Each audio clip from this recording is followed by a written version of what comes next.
JD Vance and Tim Walz have agreed on a vice presidential debate, and we'll give you a preview of what it might look like. In fact, we have a bit of a preview because JD Vance engaged in a debate with a New York Times reporter yesterday who thinks inflation is all solved now. And, well, JD Vance gave him a bit of a correction, and you're going to love what he had to say. Also, more sad, depressing, disastrous news from the Secret Service. What has happened to this once sterling organization in Washington, D.C.? We're going to give you the latest ugly truth about what's happening over there. And an absolute triumphant show of American military might in Afghanistan yesterday.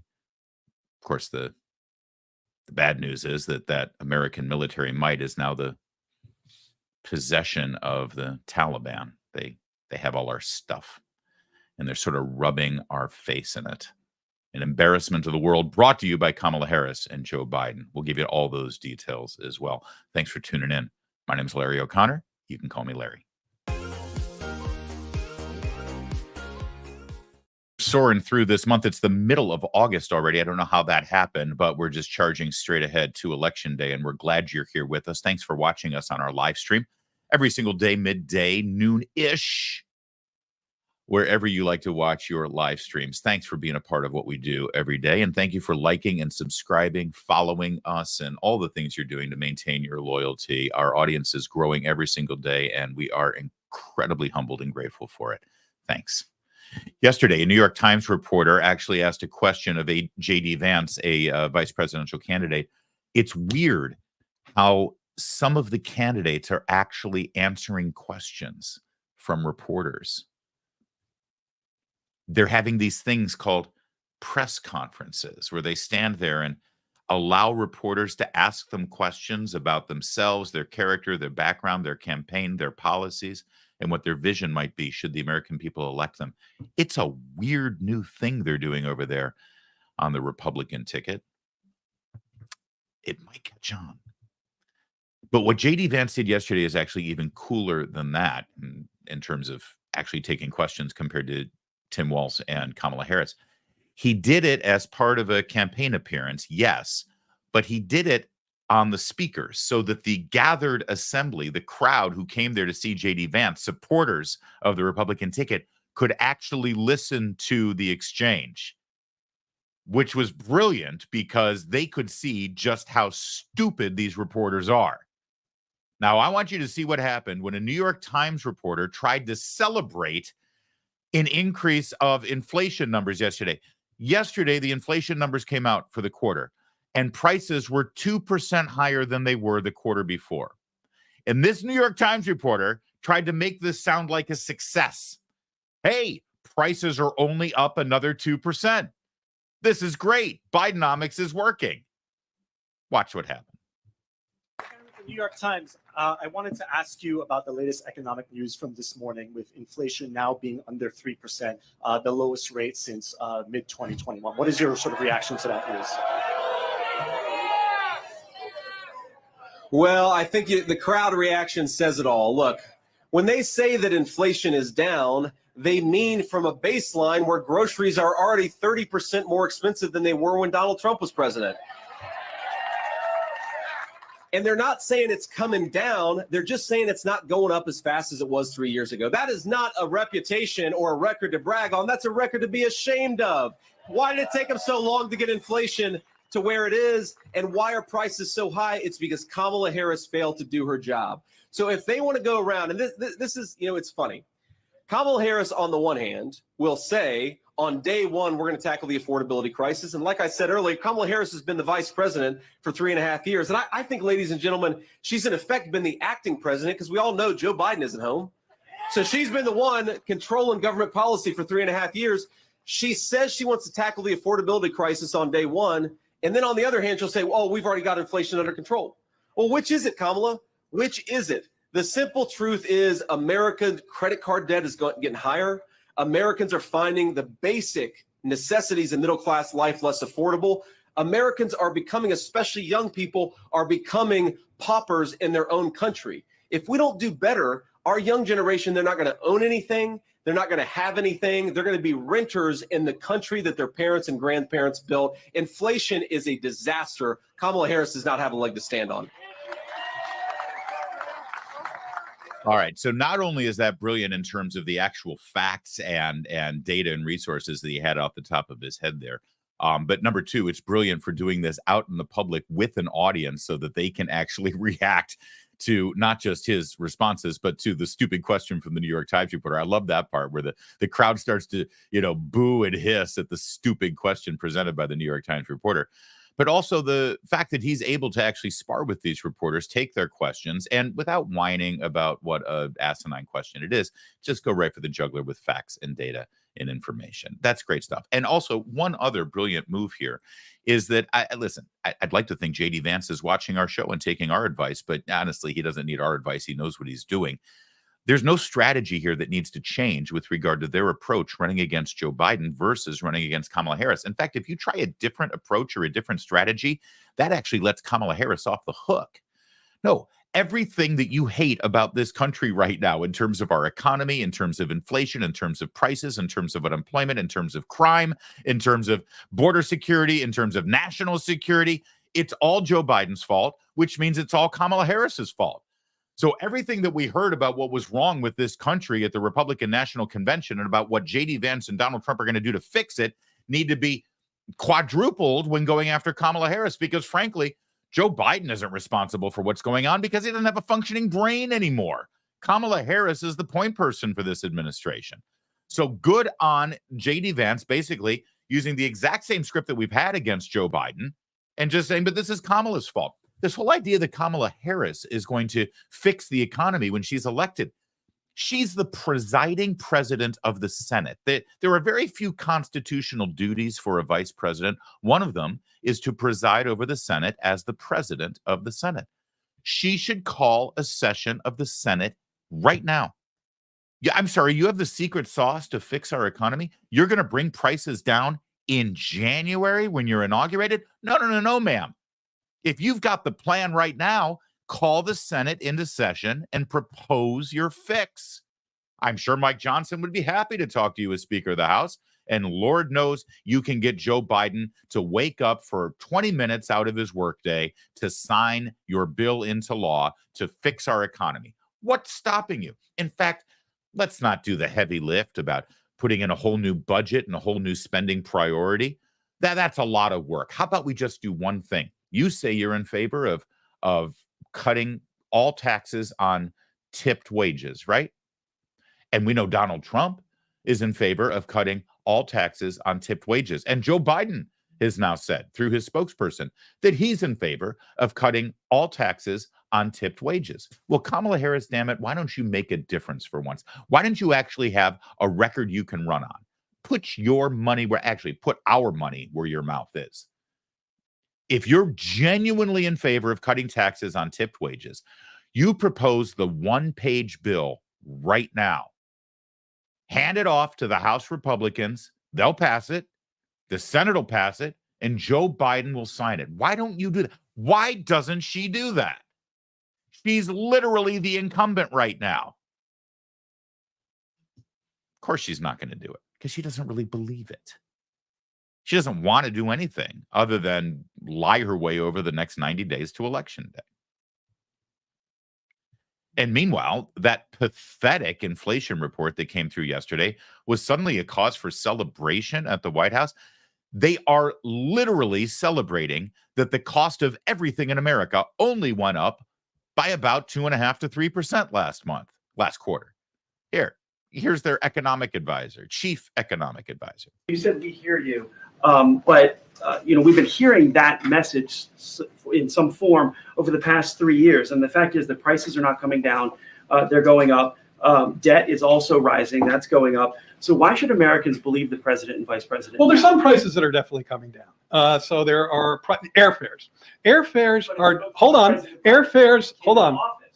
Yes, airfares are lower now than when President Biden took office. So airfares are lower now than they were pre-pandemic. And airfares have been falling for about 15 months in a row, year over year. And of course, prescription Prescription drugs. If you look at prescription drugs, that's an area where we've taken firm action to lower prices. I would also say the following. We have more work to do. Prices are still too high. You have a point. Wow. That's a winning message right there. You know, you're trying to fill your car up with gas. You're trying to buy eggs and milk and hamburger for your kids. But the good news is if you want to fly to LA, the prices are better now. Somewhat. That's it. And you think about that. You're the head of the president's Council on Economic Advisors. You're having your moment in front of the media and the world to celebrate things. And you want to make a point. Hey, some prices have gone down. Really what? Airfares? So, you know, if you fly to work every day to commute, you're probably better off. But if you have to drive, you're still screwed. This is how bad it is. And let's be clear. This election, when all is said and done, is going to be a lot of, they want it to be about race. They want it to be about gender. They want it to be about age and generation. Now, they didn't a month ago. They want it to be about JD Vance being weird. They want it to be about Tim Walz being America's dad. They want all that crap. But when all is said and done, this is still going to be about what it was about a year ago, 4 years ago. It's going to be about your life and whether you're better off than you were 4 years ago. And that has to do with the economy. And it has to do with not airfares. It has to do with rent. It has to do with gas. It has to do with everything that matters. And and I'm told that Kamala Harris is going to appeal to younger voters because she's younger. Well, MSNBC talked to some of those younger voters. Where do you think their head is at?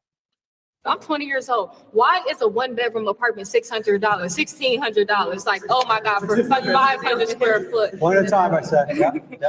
Rent prices is outrageous. And then these jobs, they're bare minimum jobs. Like, I'm supposed to be in customer service. Before I was a server, I was working at like fast food restaurants, and nothing against them, love it, but we need them jobs. But why are you yelling at me over a burger? So it's one of those type of things. It's like the work life, trying to balance out school, trying to balance out finding housing. It's just overhyped. Like, I really waited my whole life to grow up and do this.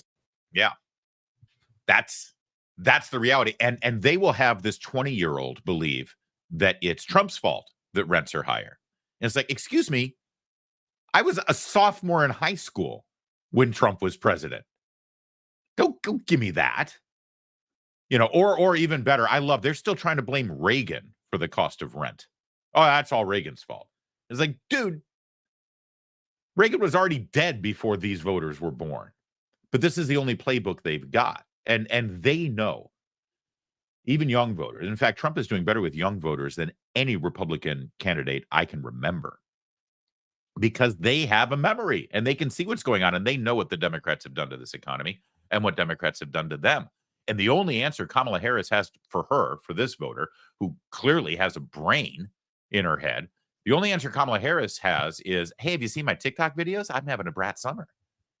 And I'm going to make sure that you can kill your baby when you get pregnant. That's it. Oh, sure. Your rent might be expensive, but, I'll try to make sure that your abortions are cheap. That ain't flying this year. It ain't going to happen. Fox News took one of their intrepid reporters to the Iowa State Fair. And once again, I want to remind you that, listen, Iowa is going to go for Trump, but Iowa voters represent this blue-collar rural voter that Kamala Harris needs. They need Iowa voters who are living in Wisconsin or living in Michigan. These are voters who are available. And if they've got the good message, they might get them because there's this weird influx of independent minded voters that swing back and forth all the time. It's like 20% of the electorate in these important states. And though I know I can't conceive of somebody who could vote for Obama one year and Trump the next, but these people exist. And they're Midwesterners. And Fox wanted to talk to him at the Iowa State Fair. So what do they think of the current state of the economy and whether Kamala Harris has any solutions to fix it? You going to vote for? Trump. Do you have a preferred candidate? I'm a strong Republican. It's not Kamala. Why isn't it Kamala? Just look at her policies. What policies? Exactly. You're not for Trump. Are you for Kamala? Well, yeah. What do you like about Kamala's policies? I haven't heard them really yet much, so I might change my mind. What issues are important to you as we head into November? You know, it's the same we see every day. The economy, the border. Inflation's up, taxes are up. Things were great when Trump was in office, and look what's happened. And now we have a vice president that's running for president, and we have no clear agenda of any of her policies. Now, my favorite part of this entire segment was the one woman who said, I'm going to vote for Kamala. And this is a great instructive moment for all of us. And I beg you to do this. You know, listen, everybody's got a different personality type, and some people want to be combative with someone who disagrees with them politically. I'm not like that, believe it or not. I can get really combative when I'm talking to you, and I can, you know, get really fired up when it comes to elected officials and politicians because, you know, they're dirtbags. But just everyday Americans, that lady who said that she's going to vote for Kamala, I don't want to pick a fight with her. I want to talk to her. I want to ask her questions. I want to find out what's going on with her. When people come on my Facebook page, people who have been in my life for, you know, however many years we've known each other, and they have differences of opinion politically, I want to have a back and forth with them. I'm fascinated by people who have lived the same kind of life that I've lived, and yet look at the world so differently politically. So I beg you to do this. Please don't pick fights with your friends. Try to figure them out. Because when you start asking them questions and they can't answer your questions, you'd be surprised what kind of impact that makes. And you'll have them think a second time about what they believe. So that exchange with the woman who wants to vote for Kamala Harris is a perfect example. If somebody in your life is going to vote for Kamala Harris, just ask them a simple question. Could you do me a favor? Could you give me 3 policy reasons why Kamala Harris is your choice? And if you could, your answer cannot involve the word Trump. Just ask them what 3 things she has said she plans to do as president of the United States that compel your friend to vote for her, that don't involve Donald Trump. And see what they have to say. And please, I'm begging you, don't try to debate her. I'm assuming it's a her. Don't try to debate her. Don't try to fight with her. Don't try to argue. Don't try to win an argument, because you'll prove to them that you're not actually picking a fight. You just want to know. So just say, please, I promise you, whatever these 3 policies are that are so compelling, I promise you that I'll go look up into them and find out what they are. But what are they? See what the answer is. I think you'll be amazed. I think you'll be really amazed. That said, we're preparing for Kamala Harris's big economic policy rollout. You know, next week is the Democratic National Convention. Boy, what a party that's going to be.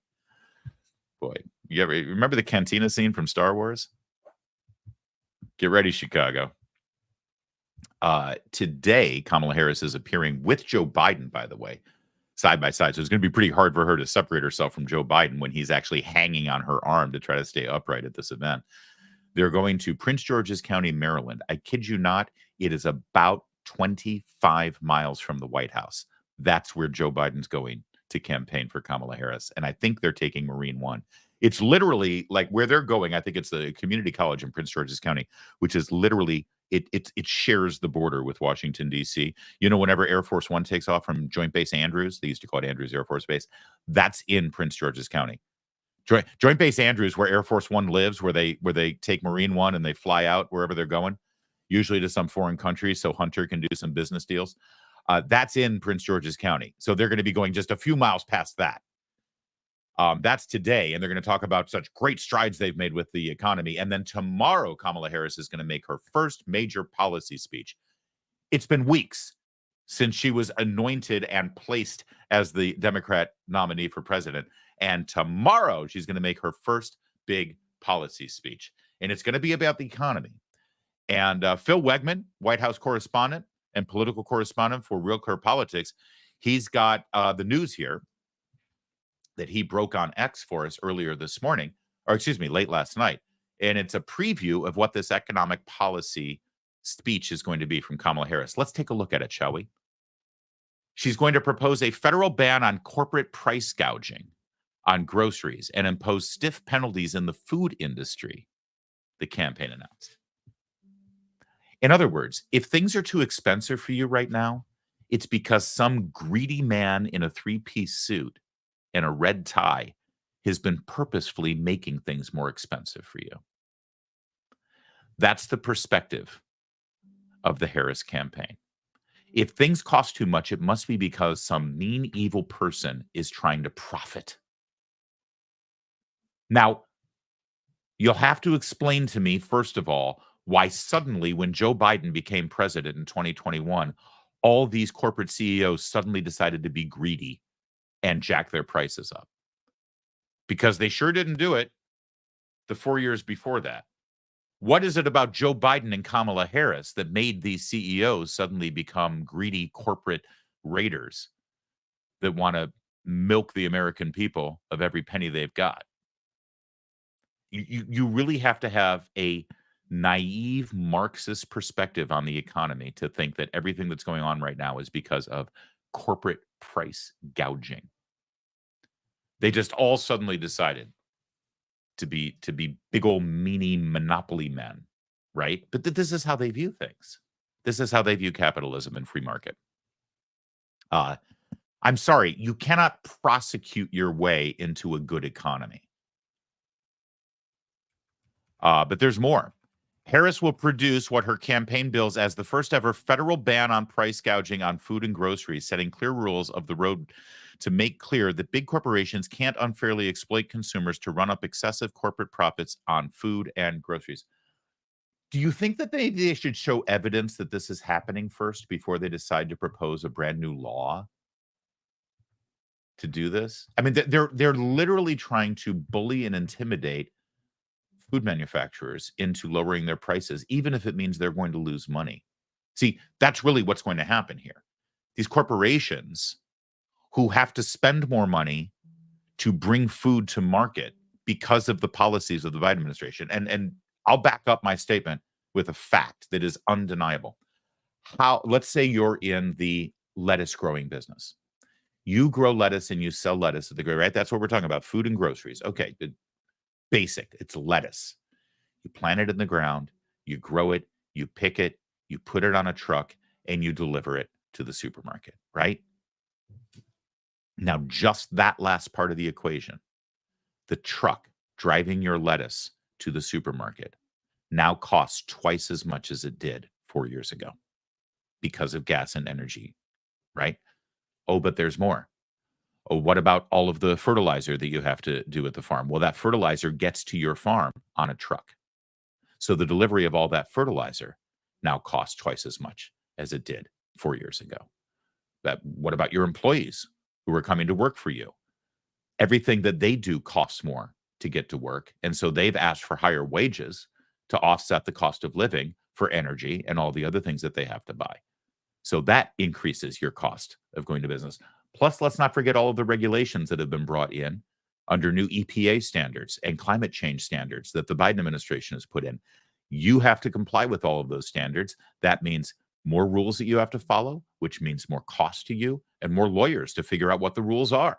And that costs a lot too, because all of those lawyers have to drive to work. And so they've raised their fees because of energy costs. What about the water you use to water your fields? Well, if you're growing in California, your water costs are through the roof because of Democrat policies and Democrat regulations. And we can go on and on and on. And that's just lettuce. Not to mention the fact that under the Inflation Reduction Act, we printed billions and billions and billions of dollars that we didn't have, borrowing against our children and our grandchildren's futures. And every time you print more money, you decrease the value of the money that's already circulating in the economy. And as the value of money decreases, that increases the price of everything. Because your dollar isn't worth $1 anymore.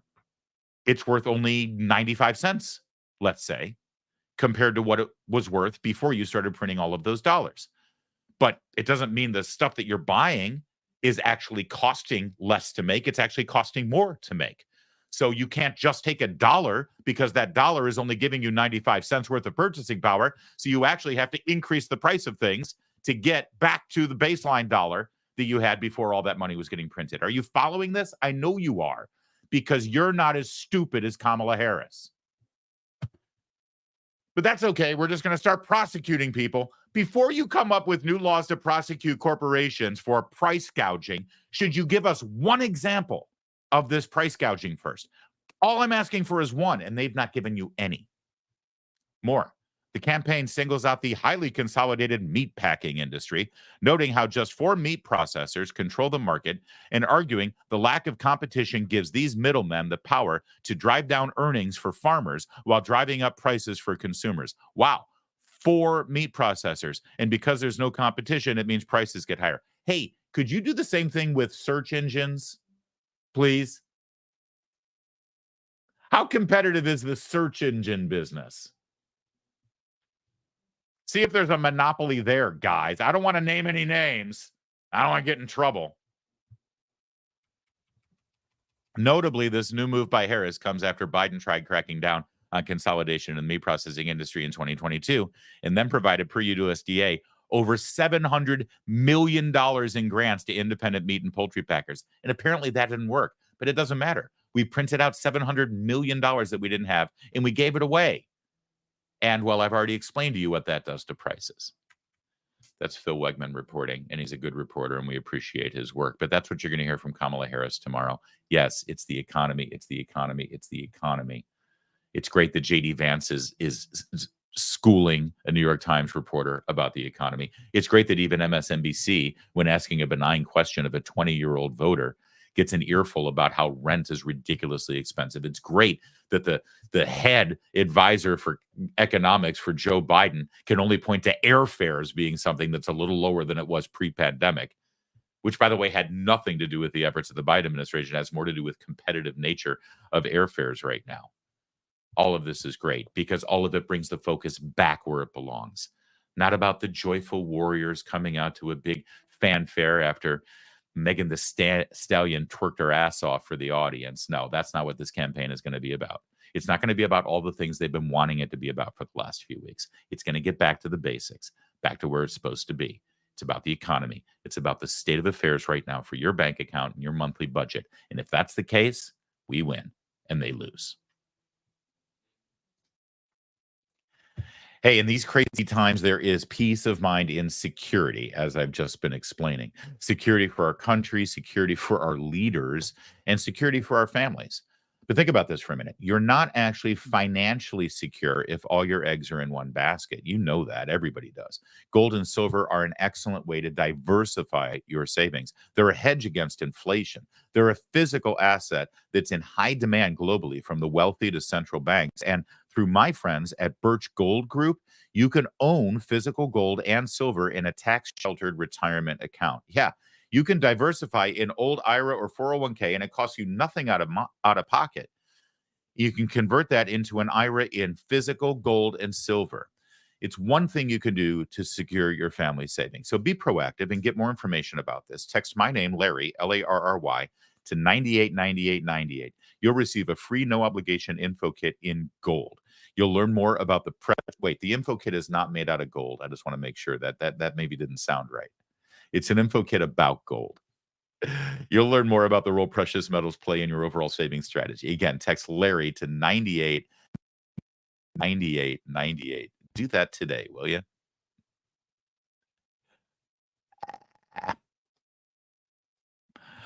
We woke up this morning with news that JD Vance and Tim Walz, their campaigns, have agreed on a debate. Here's how the audience of Morning Joe got the news. We end the show with some breaking news. This just in: Donald Trump's running mate, Senator JD Vance, has accepted 2 debates against Minnesota Governor Tim Walz.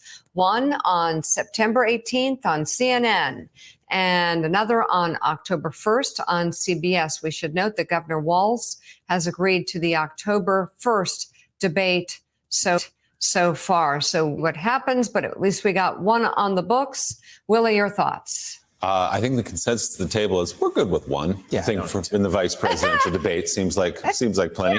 Yeah. Wow, I love that move from journalists on cable news. Yeah, we're fine having less access to candidates. We're fine letting the American voter see less of the people that they want to vote for the highest office in the land. What the hell is that? They think they're funny? Oh, we're fine with just one debate. What happened to being, hungry and interested in more information and more details and more data. No, I think 2 debates is a great idea. One about the economy and domestic policy, and one about foreign policy. I think that'd be brilliant. Maybe I'm weird. Maybe I'm not MSNBC worthy.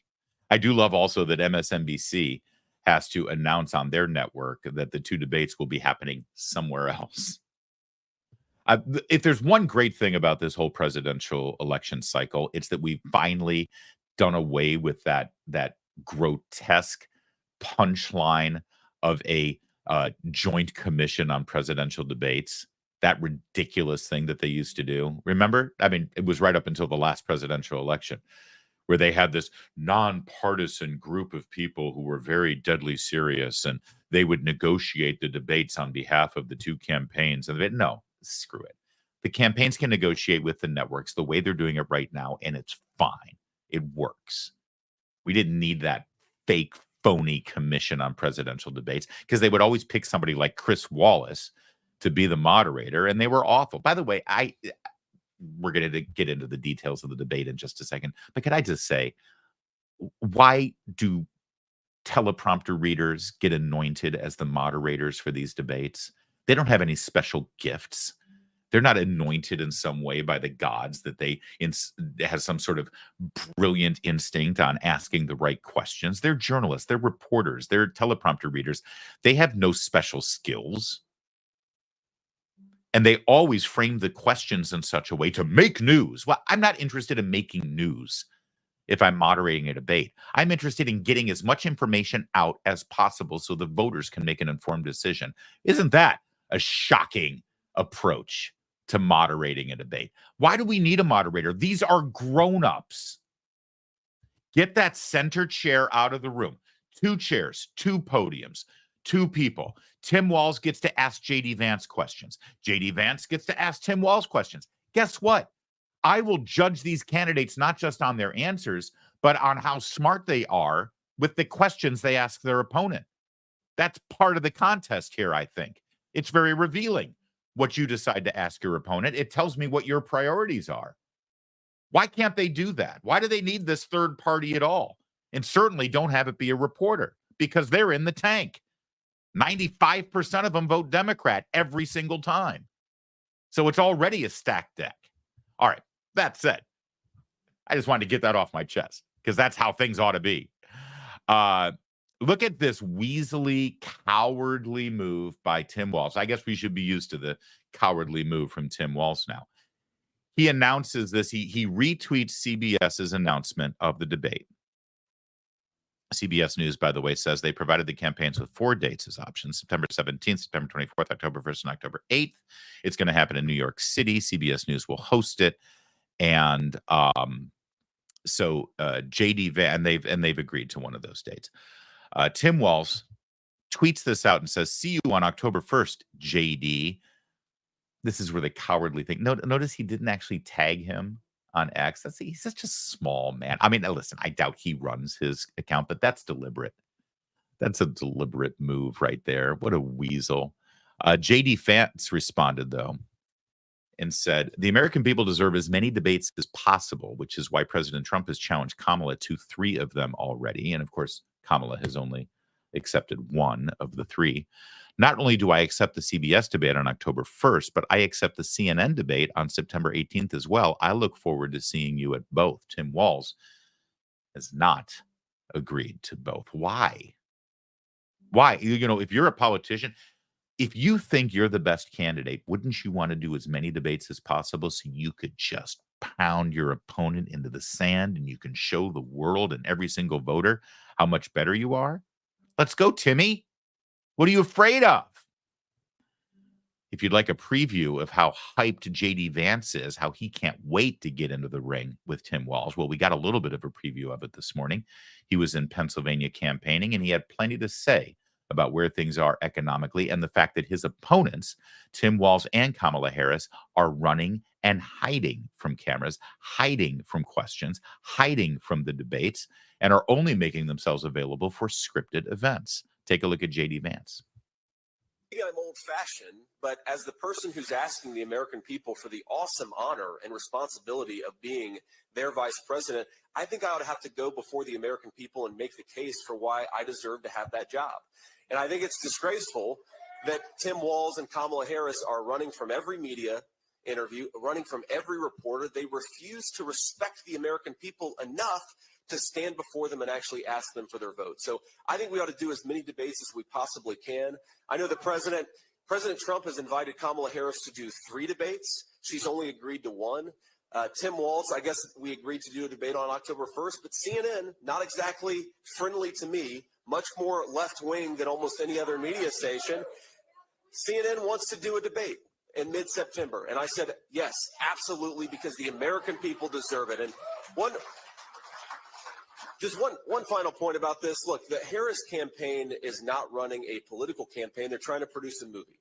She never stands before the American people without a script. She never talks to voters unless a teleprompter is right in the middle of them. This is not a person who we should trust to sit in a private room with Xi Jinping and Vladimir Putin and the leaders of America's, whether they're adversaries or friends. If you are afraid of a friendly media, and the media has been very friendly to Kamala Harris, then how can we possibly trust you to represent us on the world stage? The answer is we can't, which is why we ought to fire Kamala Harris, not give her a promotion.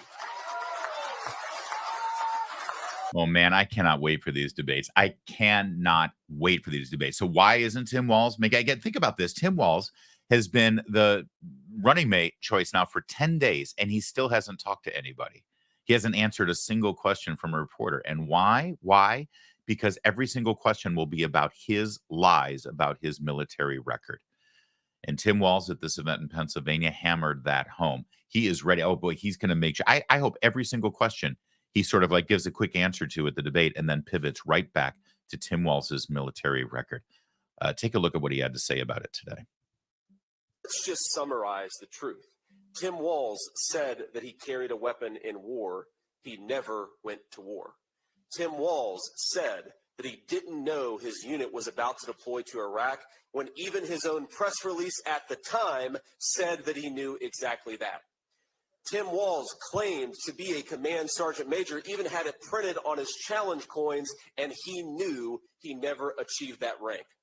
And now Kamala Harris, showing terrible judgment, has decided that her way out of this political problem is to claim that she and Tim Walz are the victims. I think the victims are the veterans who are having their service disparaged because the guy who wants to be their vice president is lying instead of telling the truth. I think those are the real victims of what Tim Walz has done.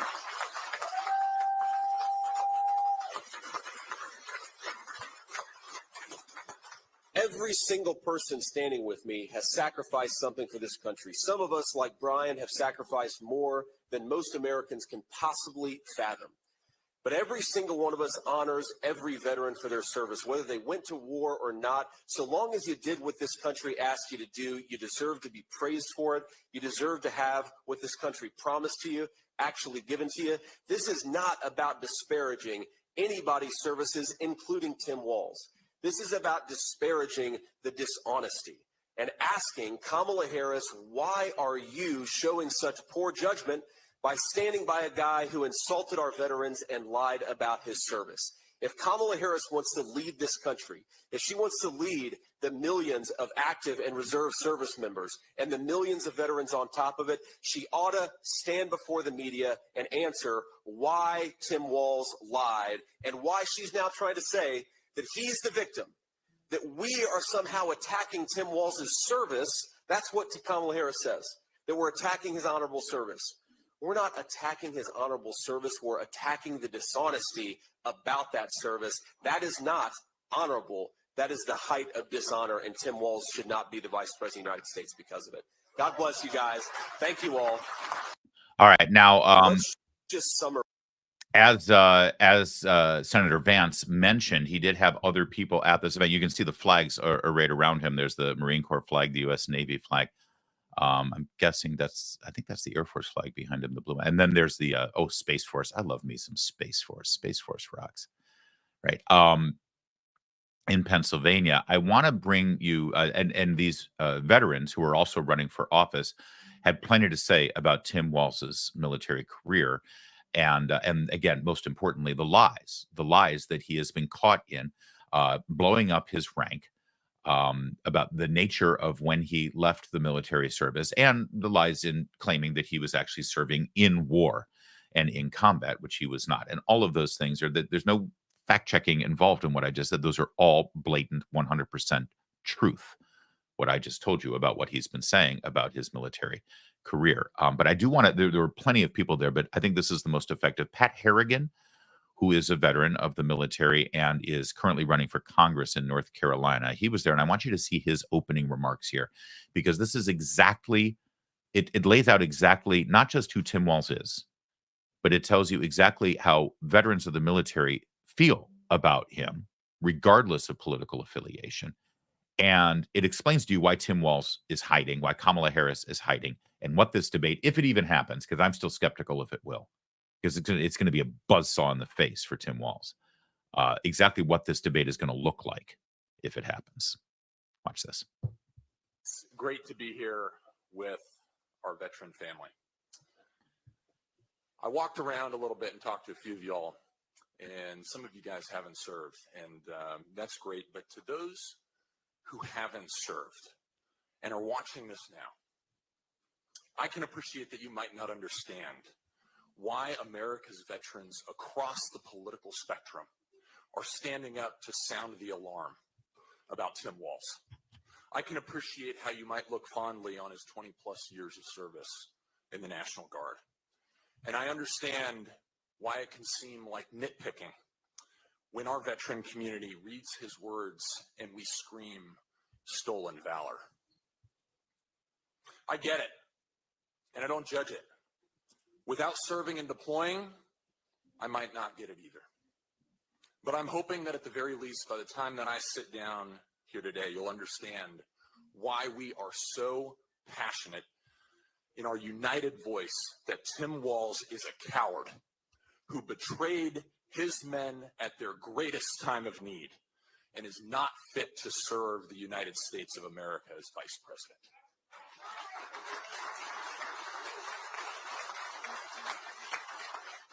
I want to start by...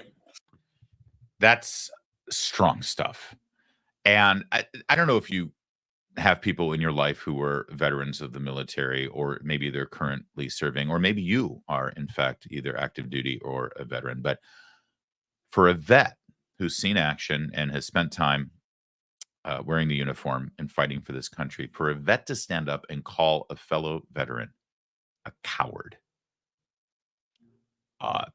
that is putting yourself out there. That is extending yourself and utilizing language that is reserved for a very, very small number of people who wear that uniform.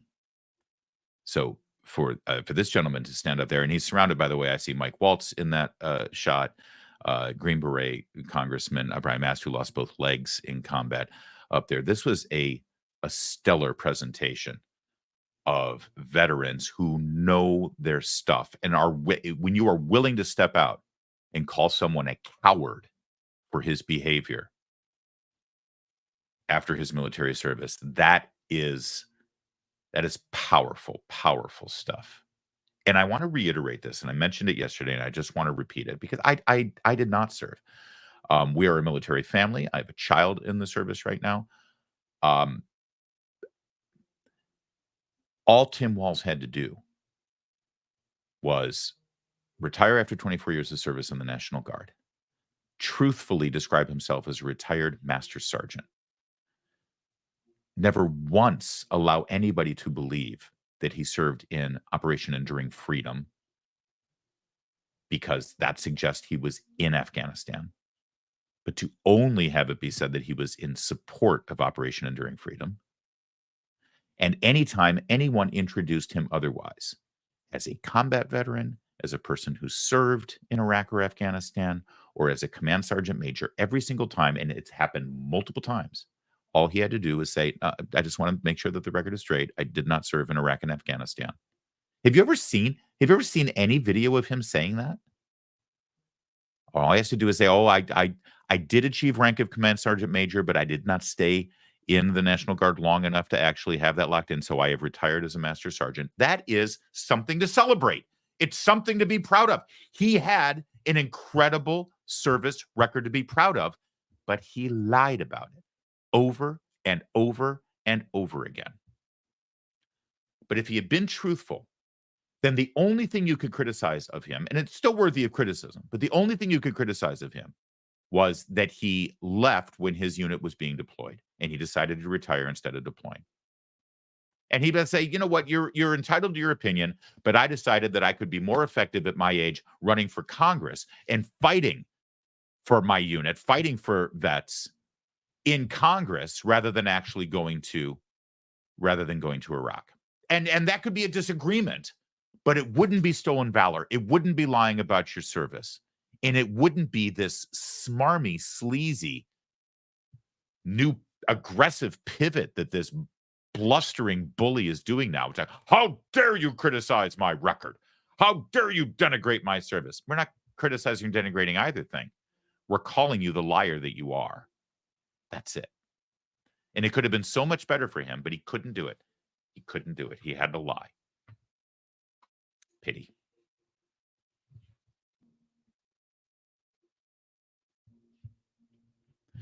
It's now been 33 days since that.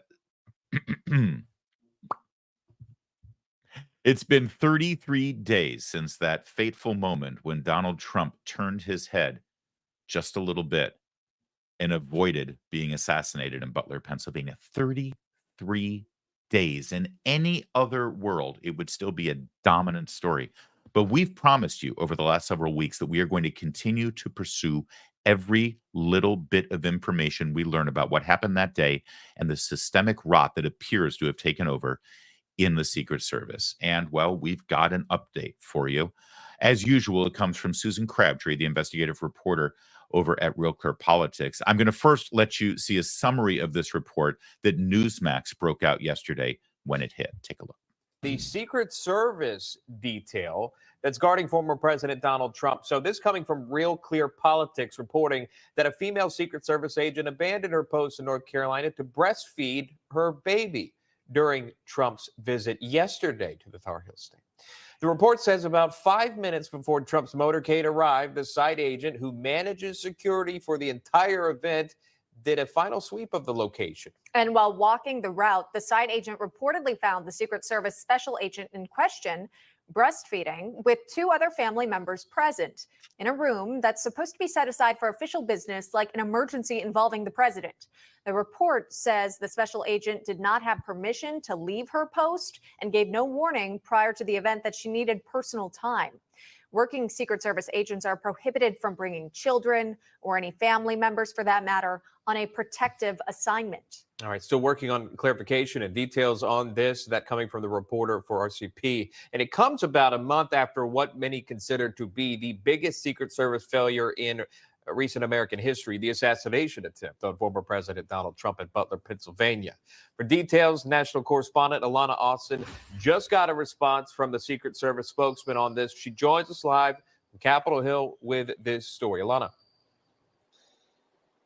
Hi, good morning, Sean and Emma. And certainly, as you mentioned there, we're really just weeks out from the attempted assassination on the former president. And we heard from a whistleblower, if you will, a counter sniper saying he was worried there could be another attack imminently as all of these campaign events, the calendar intensifies here leading up to the November elections. And here's the response I just received from the U.S. Secret Service spokesperson. It is saying all employees of the U.S. Secret Service are held to the highest standards. While there was no impact to the North Carolina event, the specifics of this incident are being examined.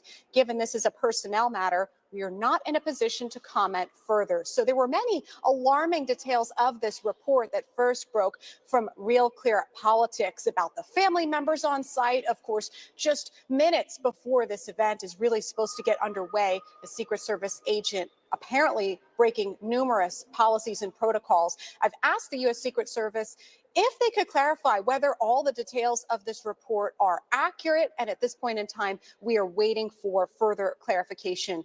Yeah, further clarification. Great reporting there from Newsmax, but of course the original reporting all coming from this woman, Susan Crabtree of Real Clear Politics. Now I'm going to get into the details of it for you, but if you missed that, because as you read it with me, I want to make sure that you can see the full impact and the impression that's left here about the Secret Service. This is the United States Secret Service.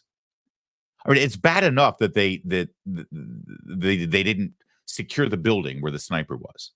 And then, of course, we were told, well, local law enforcement was supposed to cover that. And local law enforcement did cover that. In fact, they saw and were alerted by citizens that there was a man on the roof of the building with a rifle. And so what do? They call on their radios to let the Secret Service know. And now we're told, again, thanks to Susan Crabtree's reporting, that there was no central command communication center where that radio alert from local law enforcement was actually heard by a Secret Service agent. There was no communications. They were siloed. So it was, oh, yeah, we'll let the local law enforcement handle that. Well, what happens if they, I don't know, see a guy with a gun? What are they supposed to do? They literally had no central communications hub to be able to communicate any dangers to the Secret Service. And they're just now going to insert, well, we're going to do things differently from this point forward. And now we've got this. During a Donald Trump visit to North Carolina yesterday, a female Secret Service special agent abandoned her post to breastfeed with no permission or warning to the event site agent, according to 3 sources in the Secret Service community. I have 4 kids. And, we made the choice to nurse our children. And I say we because I participated in my own way. I handled output. Didn't handle input, but I did a lot of output. And, there were times when the mother of my children, my ex-wife, to be completely honest with you, had a busy schedule. She had stuff to do. She didn't have as vital a job as, protecting a presidential candidate and former president, but she had a busy job. So, you pump, and if you can't pump, God forbid you use formula. Not all of us can afford to have a job where you can just step off and say, you know what, I'm going to take a break here and nurse my baby. But apparently, when you're on the Secret Service detail protecting the man who could be president 85 days from now, it's no big deal. Are you kidding me? Shortly before Trump's motorcade arrival, I'm told 5 minutes before Trump arrives, the site agent was getting ready for the revival. The site agent is the person in charge of the entire event security. The site agent went to do one final sweep of the walking route and found the agent breastfeeding her child in a room that's supposed to be set aside for important Secret Service official work. Well, who says this wasn't official? Who says it wasn't important? Are you going to tell me that nourishing a child is not important vital work? I'm not complaining about women breastfeeding. I think it's a beautiful thing that women breastfeed. I think maybe that if your job is to protect a candidate for president and you're still nursing, you need to make some choices in life. And you certainly don't walk off the job without permission to do it. Don't get the breastfeeding lobby against me. I am not opposed to breastfeeding. Yes, you stick with that. That's exactly what's happening. Shouldn't you be watching MSNBC right now? No, actually, I'm glad you're here, Sai. This is good. You should be a special guest on the show. I'd love to have a back and forth with you. A working agent on duty cannot bring a child to a protective assignment. Thank you. That was my next question. What's the baby even doing there? So the husband or life partner brought the baby to work. Maybe it was bring your baby to work day. This woman was out of the Atlanta field office. The woman agent was in the room with 2 other family members. Hey, yeah, come on. Oh, no, it's no big deal. It's just a Trump event. Seriously, no big deal. Right, Sai? I mean, that's really what you're saying. If this happened at a Biden event, Sai, would you be okay? The agent, who's a member of the Atlanta field office, and her family members bypassed the uniform division checkpoint No problem. No big deal when you bypass a checkpoint. Hey, Cy, I'm sorry, Kevin. This is what I get for you putting Cy's comments up there. Cy, I don't know. Do you think maybe the Secret Service deserves a little extra scrutiny right now, considering a presidential candidate and former president just had his ear blown off by an assassin?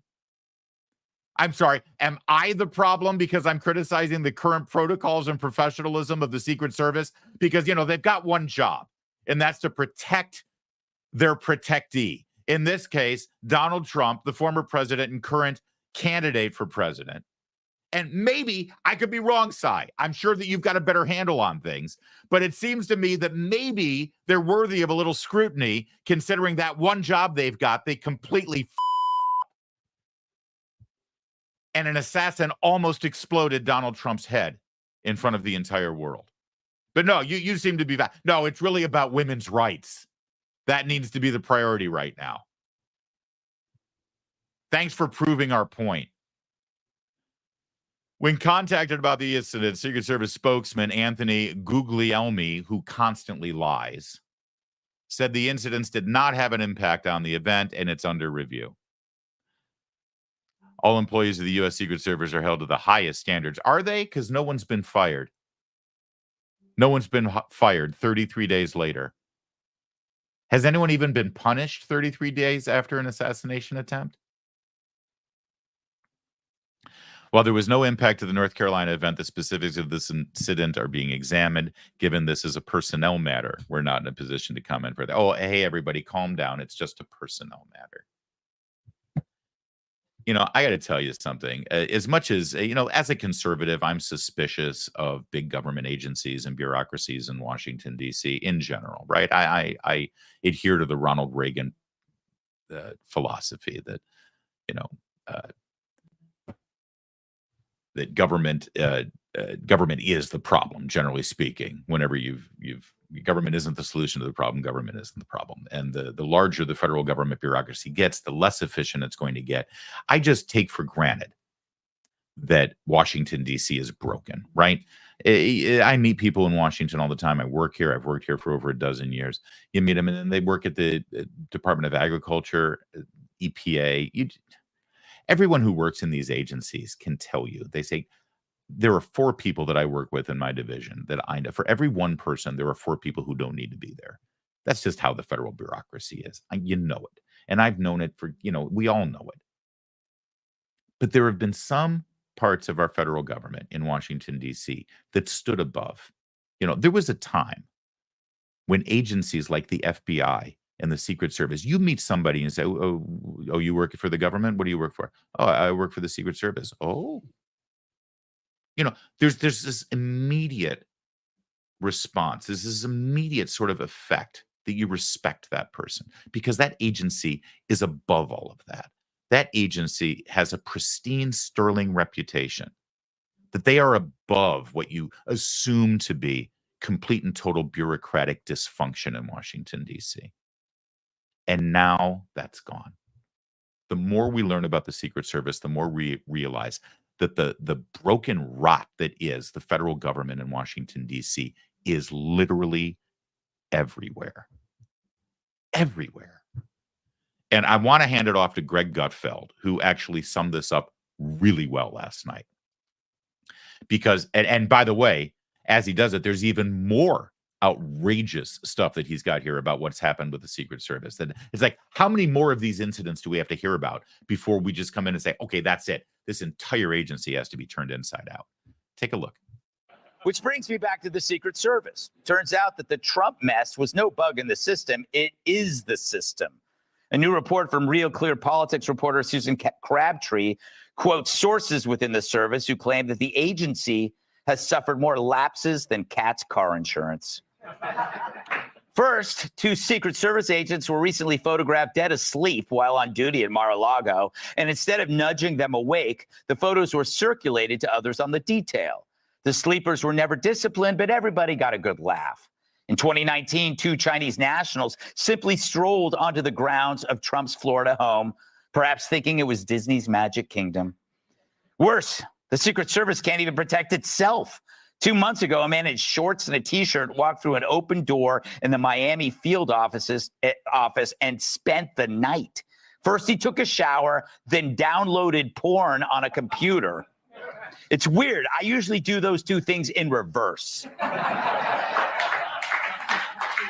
You too. Next morning, he asked employees where he could get a cup of coffee, and they got him coffee. Hell, I don't get treated that well at Starbucks, and I own Starbucks. He was only caught when he entered a defensive tactics class, and someone finally asked who the hell he was, which is like Brian Kilmeade at a Brian Kilmeade book signing. He's a friend. I know. That's a little gratuitous against our friend Brian, but you get the picture. Seriously. A guy just wandered into the Miami field office and started accessing porn on the computers, took a shower, actually went to attend a class in defensive tactics until finally somebody said, "Hey, are you supposed to be here?" It's the Secret Service. We've got a serious problem here. And the more we learn, the more we realize how bad it really is. And what's really weird to me in all of this is that it's only people like me. It's only conservative commentators, people right of center in the media, and Republican politicians who are upset about this. You know, the Secret Service is there to protect all politicians, Republicans and Democrats. Why aren't Democrats more upset about this? Why aren't media figures that aren't aligned with conservative outlets more upset about this? Why is Susan Crabtree at Real Clear Politics, who's a great reporter, why is she the only one pursuing this story? It's a giant scandal.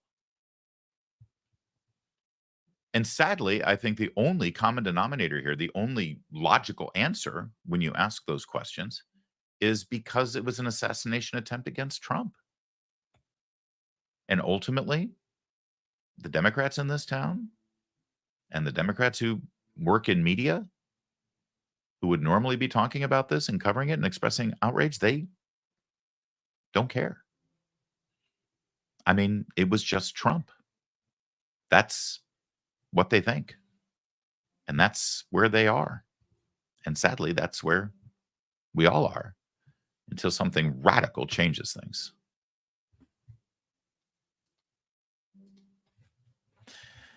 Yesterday was the 3-year anniversary of the absolute debacle known as the Afghanistan withdrawal. Now, let me just be clear here. I think that most people knew and agreed, Republican and Democrat, that it was time to end America's presence in Afghanistan. That's not up for debate. What's up for debate is how it was executed. And by any objective reasoning, what Joe Biden did in Afghanistan 3 years ago this week was an absolute and total disaster. And the perfect display of how disastrous it was happened at Bagram Air Force Base as the Taliban put on a parade of military might, showing their triumphant military prowess with all that incredible, powerful war-making machinery that we used to own, that we paid for. Your tax dollars paid for all of that, every single item there. That is billions and billions and hundreds of billions of dollars of American military equipment just abandoned, left there. That is a parade put on by the Taliban celebrating the incredible generosity of the Harris-Biden administration. How kind of them to give the gift of all of this military power and might to a friendly nation like Taliban-controlled Afghanistan. It's also a perfect display of Kamala Harris's geopolitical and military wisdom.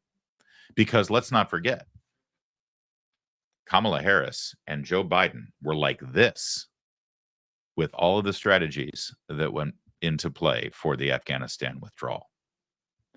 And this right here is the perfect demonstration of their skill. This is what 4 years of Kamala Harris in the White House will bring you.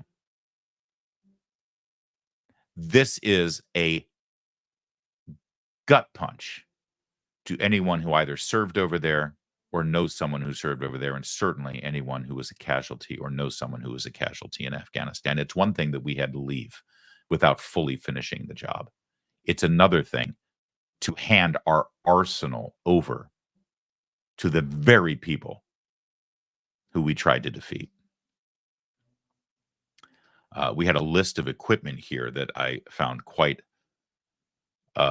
instructive. 12,000 Humvees, 42,000 trucks, 1,000 armored vehicles, 78 planes or helicopters, 350,000 rifles, 16,000 night vision goggles, 160,000 radios, and much more. And for anybody out there who's watching this saying, well, it was Trump's idea to leave and he wouldn't have done anything differently or anything like that. Well, let me remind you, because after this happened, Donald Trump, before he announced his candidacy for election this year, back in 2022, I believe it was, he was speaking at an event in Mar-a-Lago after these horrific events of 2021, this pullout. And he was commenting on conversations he had with General Milley.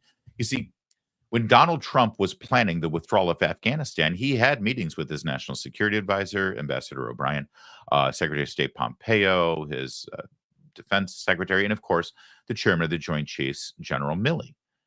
And apparently, according to this retelling by Donald Trump, General Milley said, yeah, it would be better to leave all the equipment there. Let's remind ourselves of Donald Trump's reaction to that advice. You got a $50 million airplane. You got a $29 million gorgeous helicopter. We had every type of helicopter. Many of them brand new, literally out of the box. $50 million planes. You mean you think it's cheaper to leave it there so they can have it than it is to fill it up with a half a tank of gas and fly it into Pakistan or fly it back to our country? You think, yes, sir, we think it's cheaper, sir. That's when I realized he was a fucking idiot. I'm sorry. That's the only natural human reaction. It'll be cheaper for us to leave it all there, said General Milley. And Donald Trump, as commander-in-chief, well, you heard what he had to say. Joe Biden, on the other hand, got the same advice from General Milley, and Joe Biden said, brilliant. But wait, let me check with my number one advisor, the last person I want in the room. Kamala, what do you think? Sounds brilliant to me. These are the people who lead us right now who want 4 more years. You should be outraged. You know who else is outraged? Representative Jim Banks. He served in Afghanistan. He was at that event earlier today with JD Vance, members of the military who were talking about where things stand right now and how bad it might be should Kamala Harris and Jim Walz take over. Here's what he had to say as an Afghan vet. 3 years ago from today, it was today, 3 years ago, that Afghanistan officially fell to the Taliban. And yesterday, as both of my colleagues pointed out, the Taliban celebrated by parading our military equipment left behind by Joe Biden and Kamala Harris through the streets of Afghanistan. I believe it's one of the most embarrassing moments in American history, and it happened on Kamala Harris's watch. In fact, Kamala Harris said herself, and I'll quote, that she was the, quote, last person in the room. Never forget this. She bragged about being the last person in the room when they ordered the Afghanistan withdrawal. Say what you will about Tim Walz. He wasn't in that room. He definitely wasn't in Afghanistan. But Kamala Harris was, and she was directly responsible for a moment that will be a stain on this country for many years to come. She doesn't deserve a promotion. She deserves to be held accountable for what she's done. That's true. And actually, nobody has been held accountable for what happened in Afghanistan. Nobody's been held accountable for the death of the 13 service members who were flown back there. Their plane had to do a U-turn midair to go back to provide security because people were jumping out of airplanes or trying to get into airplanes during the desperate last moments of the American presence there. Nobody's been held accountable for the death of those 13 service members at Abbey Gate when our military geniuses decided to rely on the Taliban to provide security. And, well, we see how that worked out. But there is an opportunity to hold somebody accountable. This November on Election Day, you can hold Kamala Harris accountable. You can send her a message. And it's not hyperbole, and it's not just, politics. It's not finger pointing to say that this is her fault, that she had a hand in this, as you just heard from Congressman Banks. And if you don't believe him, listen to her own words. She was bragging about being the last person in the room with Joe Biden. She was bragging about it. President Biden always said that he wants you to be the last person in the room, particularly for big decisions, just as he was for President Obama. He just made a really big decision, Afghanistan. Yes. Were you the last person in the room? Yes. And you feel comfortable? I do. Not just comfortable, proud. You see the pride in her face? Absolutely, she does. I'm sure she'll try to walk it back at some point. Oh, well, that was Joe. I didn't have anything to do with that. I don't think so. And I know. There's nothing you can do. There was no good way to get out of there. It was going to be messy either way. Really? Well, let's remind you of how Donald Trump handled the Taliban when he had the opportunity. Congressman Wesley Hunt, an Army veteran, West Point graduate, now member of Congress, but at the time he, I believe, was an advisor through the Pentagon for military affairs.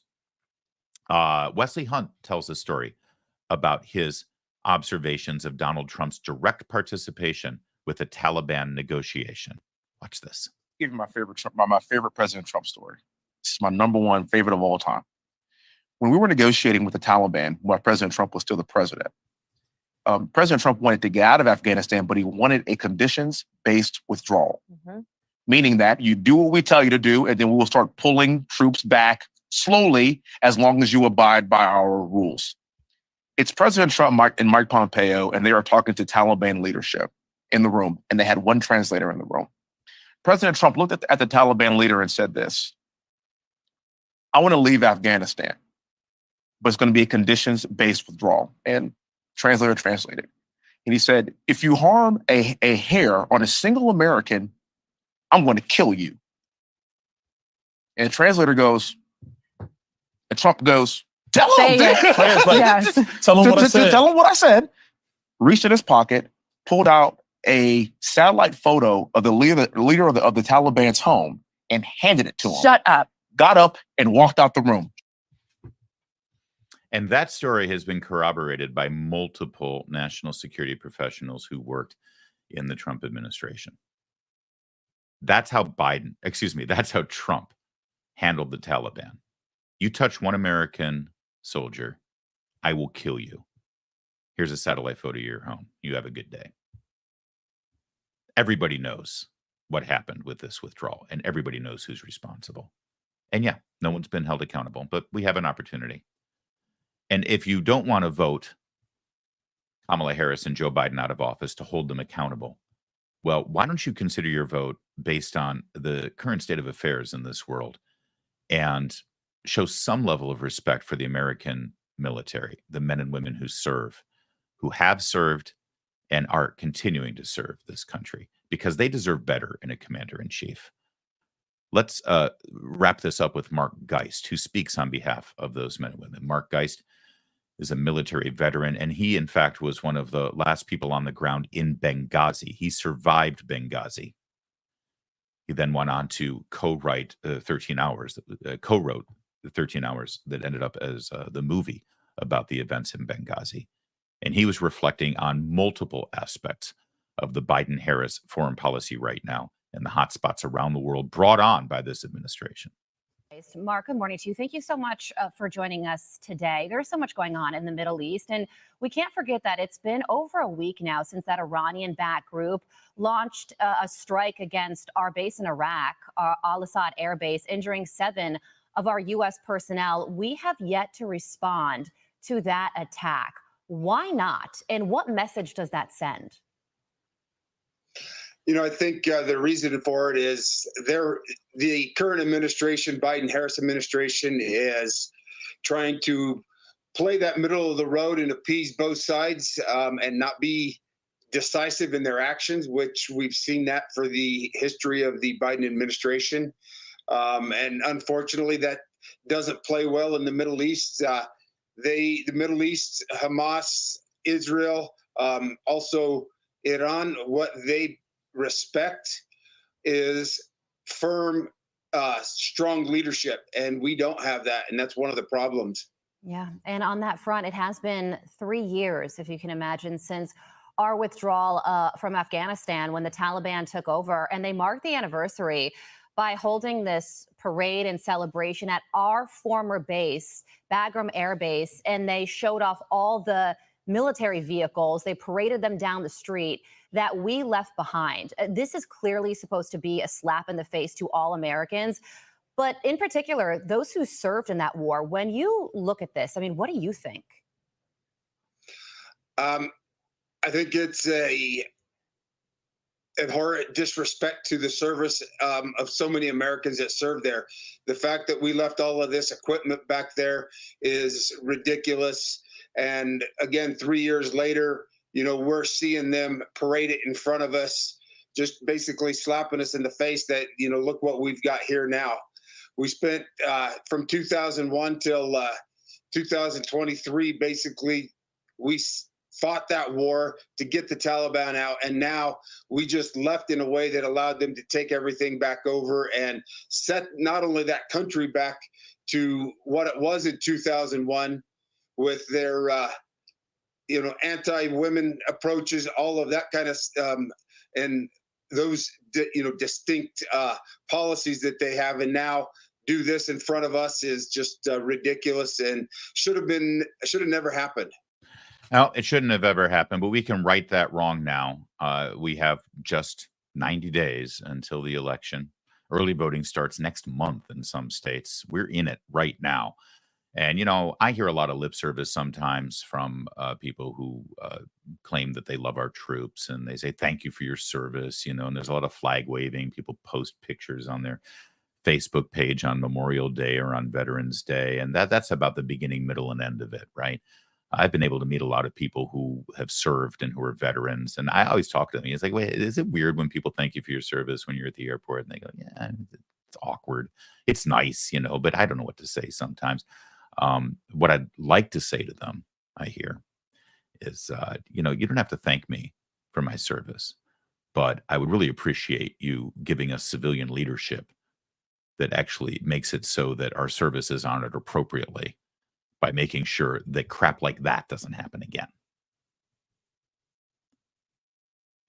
You don't have to thank me for my service, these guys will tell you.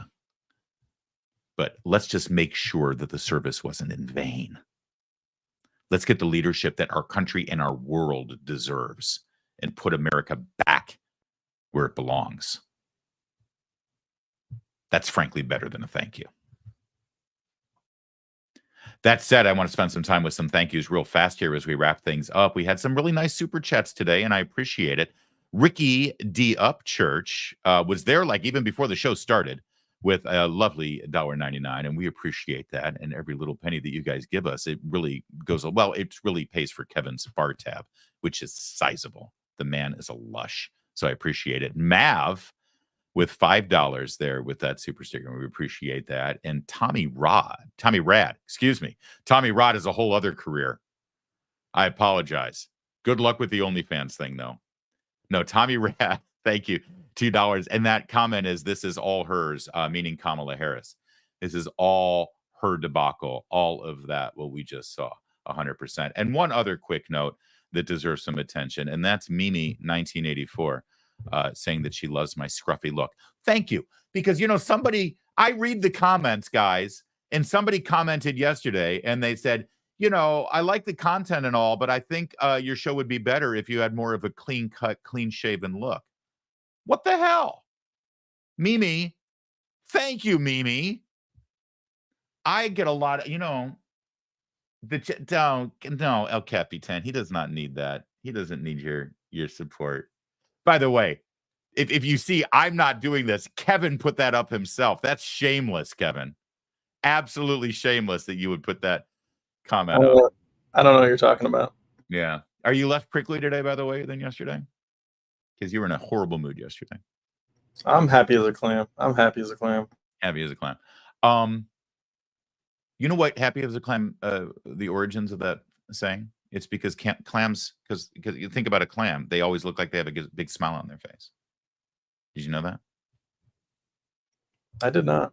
That's why you say happy as a clam. Anyway, the scruff. I don't shave every day because I have sensitive skin, and this is a little more scruff than normal. Thank you, RM Void. I appreciate that. I love that there's a bunch of people who watch the show who started with me like back in the early Breitbart days of like 2009 when I started streaming. And there's the people that just is the greatest thing in my life, honestly.